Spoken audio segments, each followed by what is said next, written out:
Coucou tout le monde, j'espère que vous allez bien. Je suis très heureuse de vous retrouver pour cette nouvelle vidéo instantanée. Je partage des messages, des prises de conscience, de tout.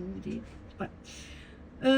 Parfois, les gens, ils me disent waouh, chapeau, t'es trop forte avec tout ce que t'as vécu et tu t'en es sortie. Ou alors, c'est être aveugle et faire tout ce que tu fais. Bravo, t'es trop forte. Et en fait, ça me fait doucement sourire parce que, en vérité, je comprends en fait que ce soit l'image de moi qu'ils aient aujourd'hui. Mais ce que ces personnes, en fait, elles ne voient pas forcément. En fait, c'est toutes les fois où j'ai douté, toutes les fois où j'ai eu peur. Toutes les fois où j'ai dû avancer, mais paralysée par la peur, mais je le devais. Toutes les fois où je me suis dit, mais c'est bon, je laisse tomber, j'envoie tout balader. Enfin, en vérité, je suis pas devenue, entre guillemets, forte du jour au lendemain. Et je vais même vous dire quelque chose, jamais, au grand, jamais, je me suis réveillée un matin en me disant « Ah, ça y est, je suis forte maintenant ».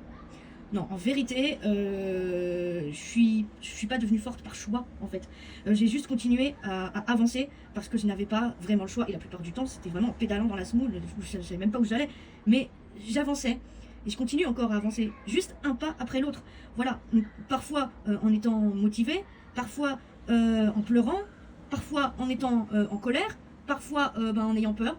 Voilà, mais voilà, tout ce que je veux dire, c'est si aujourd'hui tu traverses quelque chose de difficile et que tu as l'impression de ne pas être assez fort ou assez forte, franchement, juste arrête de te juger. Voilà, mais parce que tu sais, les personnes que tu admires, parce qu'elles sont fortes, enfin, franchement, elles sont vraiment pas devenues fortes du jour au lendemain. Non. Elles ont continué juste à avancer malgré les tempêtes. Et ça, crois-moi, ça fait toute la différence.